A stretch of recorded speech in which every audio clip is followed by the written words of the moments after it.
Hello friends, स्वागत है आप लोगों का अपने चैनल स्टार्ट टू बेसिक में। फ्रेंड्स, हम लोग पढ़ रहे हैं एनसीईआरटी के माध्यम से ज्योग्राफी, और ये जो है क्लास 7 का लेसन 3 होगा। फ्रेंड्स, इस चैप्टर को हम लोग 3 भागों में बांट करके पढ़ेंगे, पार्ट 1, पार्ट 2, पार्ट 3। चूँकि चैप्टर लंबा है और वीडियो काफ़ी लंबी हो जाएगी, इसलिए हम सोच रहे हैं कि 15 से 20 मिनट का ही एक वीडियो रखा जाए, ताकि आप लोगों को वीडियो को देखने में जो है सुलभता रहे। फ्रेंड्स, जैसा कि आप लोग जानते हैं, हमने क्लास 6 की ज्योग्राफी कंप्लीट कर ली है। अगर आप लोग नहीं देखे हों तो जा कर के प्लेलिस्ट में देख सकते हैं, वहाँ क्लास 6 की ज्योग्राफी ऑलरेडी पढ़ी हुई है।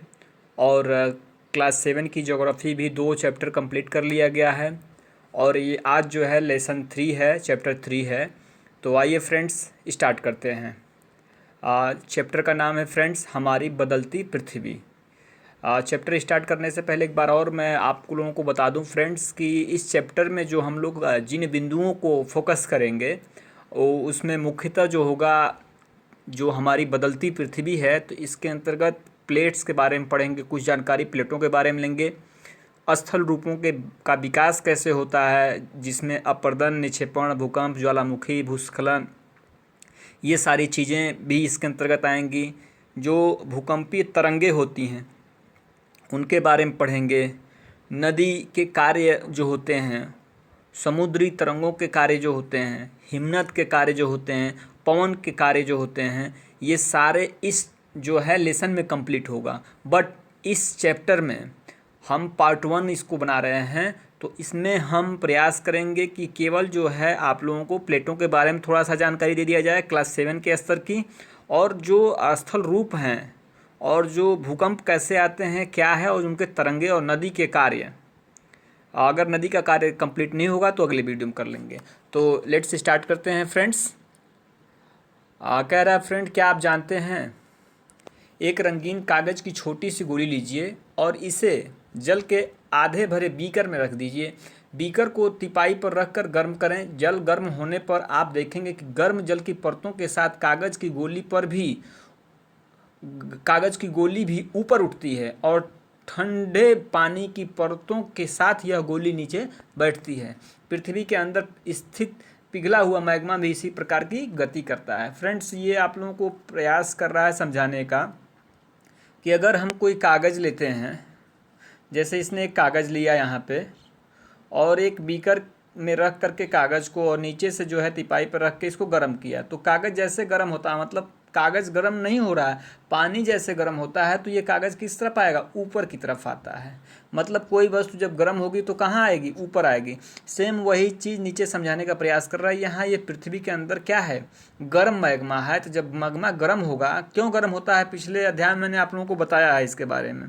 जो गर्म होता है मैग्मा, ताप और दाब के कारण होता है, और पृथ्वी गहराई, जैसे हम गहराई की तरफ जाते हैं तो तापमान बढ़ता है, तो उसके वजह से ताप और दाब के कारण ये मैग्मा पृथ्वी के अंदर बनता है, और ये गर्म होकर कहाँ आता है, ऊपर उठता है। ये देखिए, ये जो धरातल के जो 3 परतें हैं, क्रस्ट, मैंटिल और कोर, ये ऊपरी परत को जो है क्रस्ट बोलते हैं, बीच वाले को मैंटिल और लास्ट वाले को क्रोड बोलते हैं। इसको सियाल, सीमा और नेफे भी बोलते हैं। तो इसको तोड़ करके ऊपर आता है, वही चीज़ ऊपर समझाने का प्रयास किया है। स्थलमंडलीय प्लेटें भूपर्पटी में अनेक बड़ी एवं कुछ छोटी, कठोर और समान आकार की प्लेटें होती हैं, जिन पर महाद्वीप एवं महासागर की सतहें टिकी होती हैं। फ्रेंड्स, कह रहा है कि जैसे जो अपनी ये पृथ्वी है, ये जो पृथ्वी अपनी है, तो पृथ्वी पे जैसे आपका एक ये भाग बना है, ये अपना, ये जो है दक्षिणी अमेरिका है, ये जो है अफ्रीका का भाग है, इस तरह से ये यूरोप है, इधर जो है अपना इंडिया है, सटे जो है एशिया का। तो ये जितने भी हैं ना, ये सारे जो हैं किसी न किसी प्लेट के ऊपर टिके हुए हैं। मुख्यतः फ्रेंड्स, जो प्लेटें होती हैं धरातल में, प्लेटें तो बहुत होती हैं, बट जो है 7 मेजर प्लेटें हैं। कह सकते हैं कि 9 की भी संख्या बताई गई है। जैसे आपका अफ्रीकन प्लेट है, अंटार्कटिक प्लेट है, यूरेशियन प्लेट है, इंडो ऑस्ट्रेलियन प्लेट है, उत्तरी अमेरिका प्लेट है, नॉर्थ, ये जो है साउथ अमेरिका प्लेट है, फ्रेंड्स पैसिफिक प्लेट है।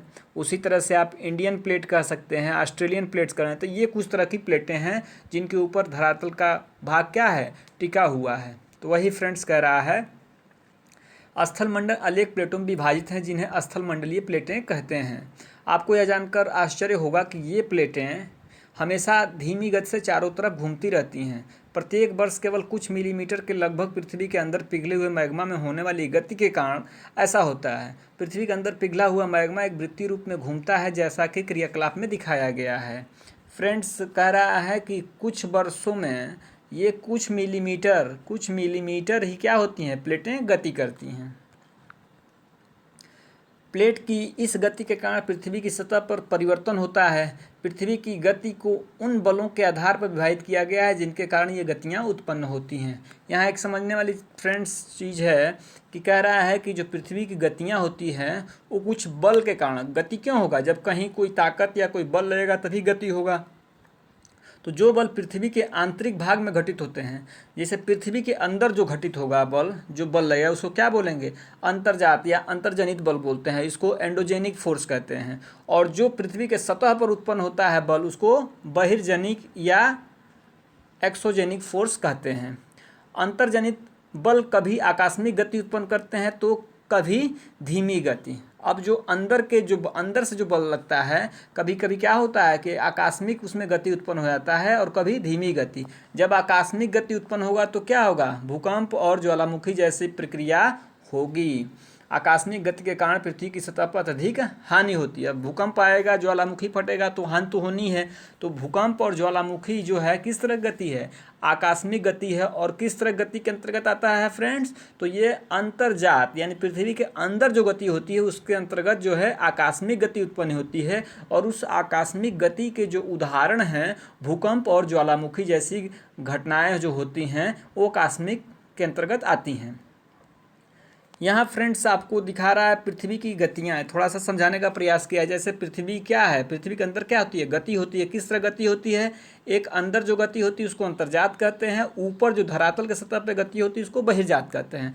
फिर उन्होंने अंतर्जात बल को दो कारणों में बांटा, एक आकस्मिक होता है और एक पटल विरूपण बल होता है। अब आकस्मिक मतलब अचानक, आकस्मिक बल का मतलब हो गया अचानक कोई बल लगता है तो उससे क्या होता है, भूकंप आता है। उस भूकंप से क्या होगा, ज्वालामुखी आएगा। और भूस्खलन का मतलब पृथ्वी पर जो भी कोई चट्टान है या कोई स्थलारूप है उसमें जब क्या होगा, टूट फूट करके गिरेगी। जैसे पर्वतों पे क्या होता है, देखते हैं आपकी भूस्खलन होता है, पर्वत के छोटे छोटे पार्ट टूट करके नीचे गिरने लगते हैं। स्लाइडिंग, जो लैंड स्लाइडिंग होता है उसको क्या बोलते हैं, भूस्खलन बोलते हैं। दूसरा दे रहा है फ्रेंड्स की पटल विरूपण जो बल होता है उससे क्या होता है, पर्वत निर्माणकारी बल होता है। पटल विरूपण का मतलब क्या है, पटल विरूपण का मतलब हो गया धरातल के अंदर क्या होती हैं, जो प्लेटें हैं वो एक गति करती हैं। तो जब गति करेंगी तो एक प्लेट, जैसे मान लीजिए एक प्लेट ये है, दूसरी प्लेट ये है, अगर ये प्लेट गति करके इस प्लेट के ऊपर आ जाएगी तो इसमें टकराएगी। अब जो भारी प्लेट रहेगी कहाँ आ जाएगी, नीचे आ जाएगी। हल्की प्लेट क्या हो जाएगी, ऊपर हो जाएगी। तो इससे क्या होगा, इससे पर्वतों का निर्माण होता है। यानी बीच में जो ये मलबा दबता है, ये मलबा क्या होता है, ऊपर उठता है। तो उससे क्या होता है, पर्वत निर्माण होता है। तो ये किस कारण से होता है, तो पटल विरूपणी बल से। पृथ्वी के अंदर जो बल लगते हैं, चट्टानें एक दूसरे के आसपास खिसकती हैं। दो तरह की प्रक्रियाएं होती हैं, एक तो चट्टानें आसपास आगे आती हैं, कभी कभी होता क्या है, चट्टानें एक दूसरे के विपरीत दिशा में जाती हैं, एक दूसरे के विपरीत दिशा में जाती हैं। तो यहाँ भी चटकन होगा तो इससे भी निर्माण कार्य होता है, आगे कक्षाओं में आप लोग पढ़ाया जाएगा। और आमने सामने जब होता है तो उस प्रक्रिया में इस तरह की पर्वत निर्माणकारी चीज़ें सामने आती हैं।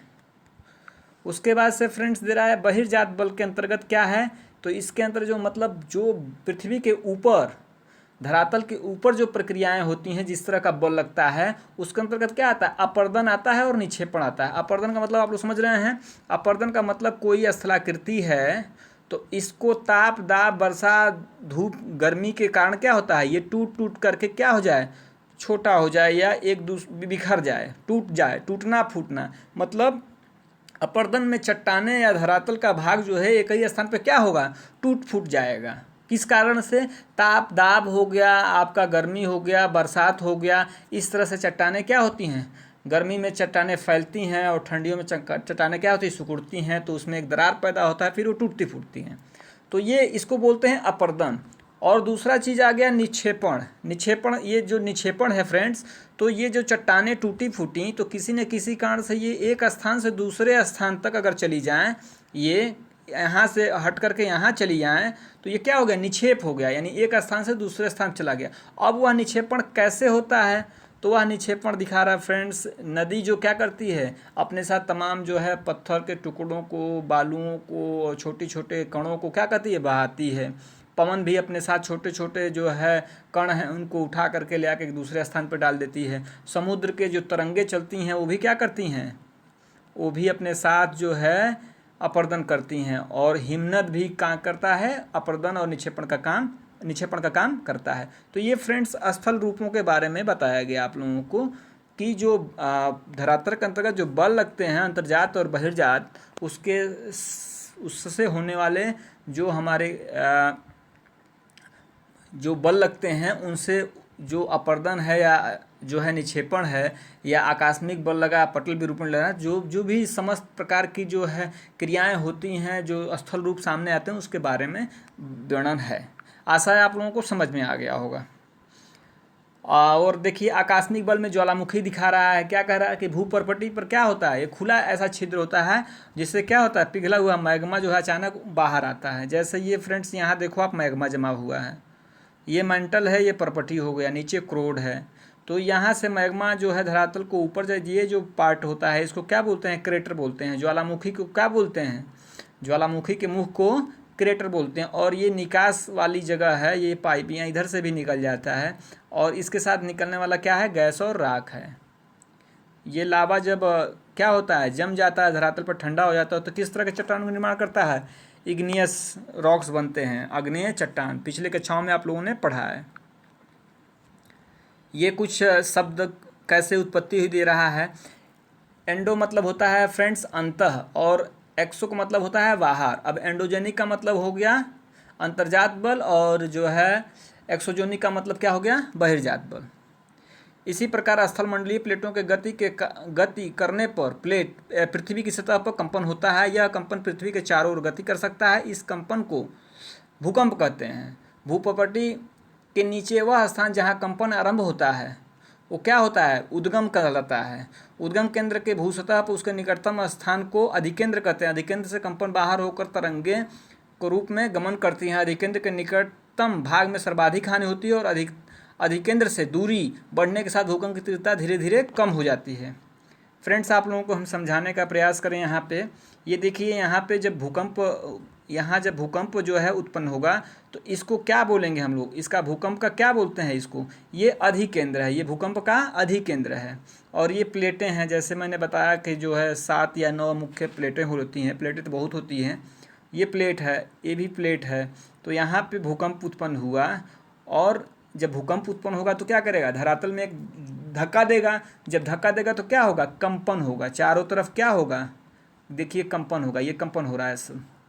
तो जहाँ पर जिस धरातल के जहाँ नीचे जहाँ भूकंप उत्पन्न होता है उसको क्या बोलते हैं, अधिकेंद्र बोलते हैं। तो यहाँ पे धन जन की ज़्यादा हानि होती है, यहाँ पर नुकसान ज़्यादा होगा।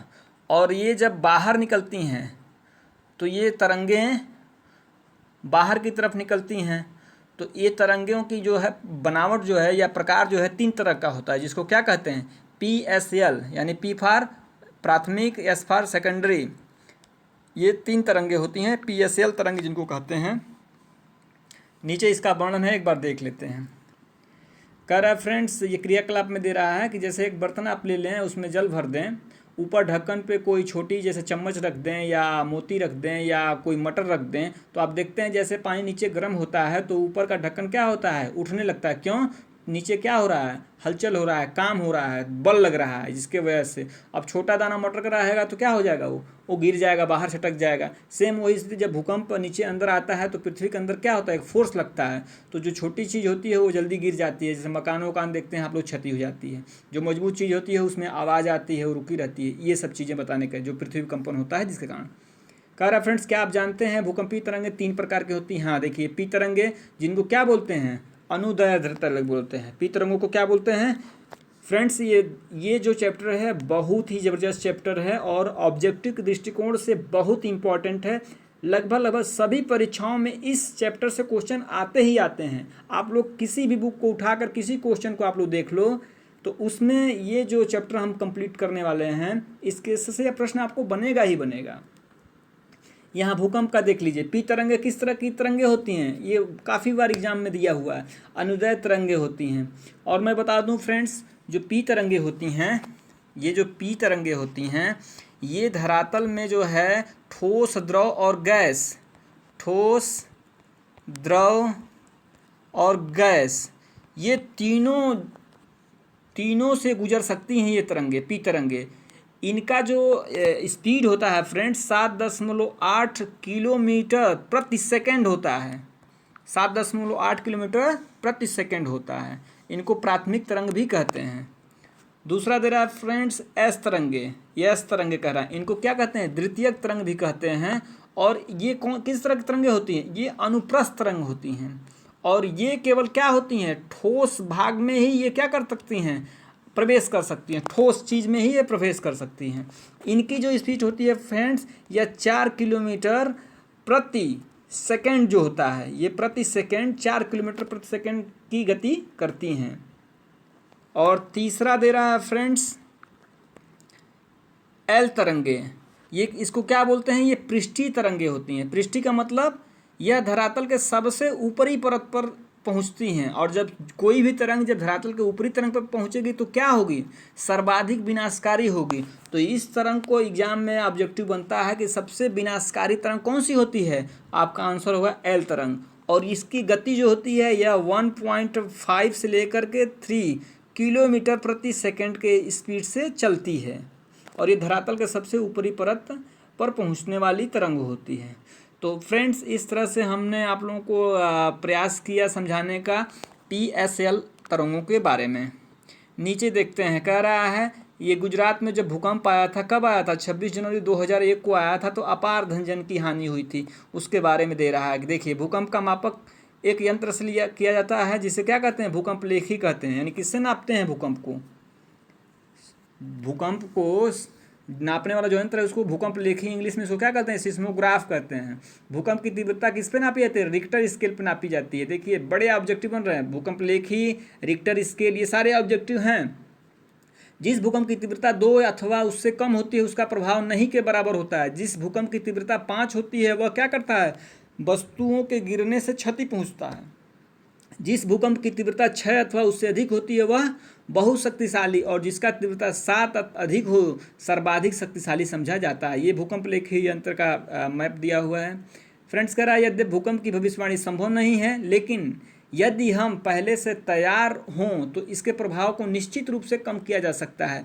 स्थानीय लोग कुछ सामान्य तरीकों से भूकंप की संभावना का अनुमान लगते हैं। जैसे क्या होता है, जब भूकंप आता है तो होता क्या है, जानवरों के व्यवहार में परिवर्तन होने लगता है।